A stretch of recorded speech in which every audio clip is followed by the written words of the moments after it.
Hi, I'm Hannah Perlmutter with Arlington Public News. Today we bring you a very special program for families, parents, and children in the area.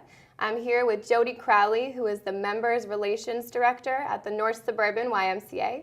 Thank you so much for being here with us today, Jodi. How are you? Just fine, thanks. Today we just wanted to talk to you about sexual abuse and how it affects families, the victims, and maybe what people can do to help the situation. Absolutely. I just want to start off with, so what is sexual abuse? So sexual abuse is more than just touching. It is also introducing children to concepts and talking about inappropriate topics. What signs should parents or families look out for when it comes to this topic? The tricky thing about child sexual abuse is the signs are very broad, and the signs can be non-existent. What is really helpful is the North Suburban YMCA is working with a program called Darkness to Light, Stewards of Children. And the goal of the program is to help prevent child sexual abuse ahead of time through reducing one-on-one contact between children and potential people who would like to harm them. Okay, and what can parents do to empower their children in case they were to encounter a situation like this?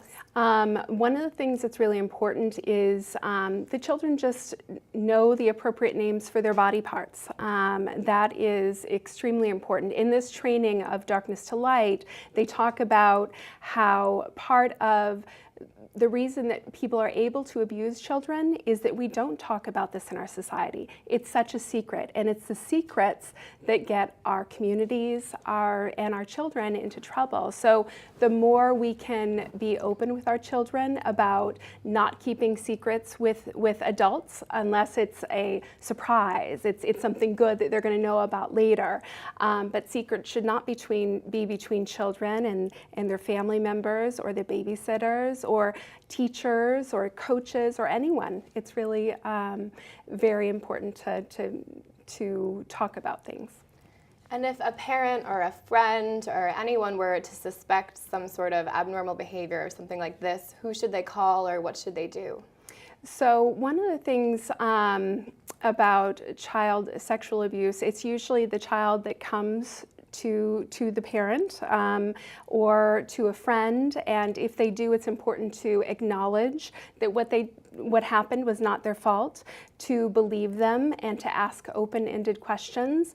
But if someone is suspecting of something that's happening, it's absolutely okay to ask questions such as, I noticed that you were with someone, and after that, you seemed to be uncomfortable, you started to act differently. Did something happen? Has somebody asked you to keep a secret? It's okay to ask those questions to try to help them talk about it. Okay, and what resources are there for parents or families, children in this situation? Well, one resource that I would hope that everybody in Arlington and the surrounding towns know about, at the North Suburban Y, we are committed to training 5% of the adult population in Woburn, Lexington, Arlington, Burlington, and Winchester. And our goal is to create a community that child sexual abusers would be afraid to enter, because our children and our adults are trained and are not accepting of that kind of behavior. And what lessons are to be learned from the recent incident that sort of came to light at the Arlington Boys and Girls Club? Well, one lesson is there are serial molesters, and when there are serial molesters, you don't know it. They're very good at not showing the public what they're doing, and so it's most important to educate our children and our community about red flags. Again, the one-on-one time is we could reduce incidents of child sexual abuse if we eliminated one-on-one time that is alone with adults. That alone could save hundreds of children. What is the prevalence of sexual abuse happening among children?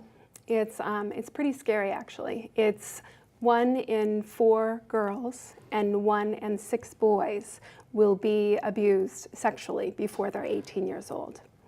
Wow, and Who is this abuse usually done by? You know, is it anyone? Is it someone they know? That's an excellent question. The statistics show that 90% of the abusers are someone that the children and the family know and trust. If someone were to notice something was happening, like a parent, who would they call in a situation like this?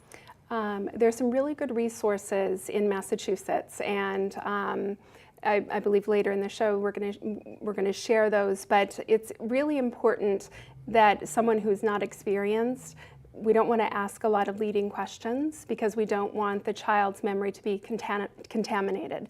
It's really important to ask open-ended questions to make sure the child knows that they're believed, to make sure that they feel comfortable and not to react, just to kind of be quiet and listen and not overreact, because that can make them clam up and never talk about it again.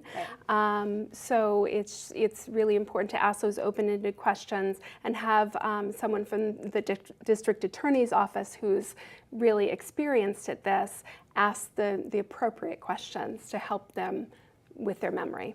Okay, and heaven forbid one of the parents is an actual abuser, then who would someone contact? It would be through the district attorney's office. And if you did have a child that had that kind of situation, you'd want to, assure them that you are going to get them help and that you believe them, and then kind of use your best judgment as to the situation, as to, how that's done.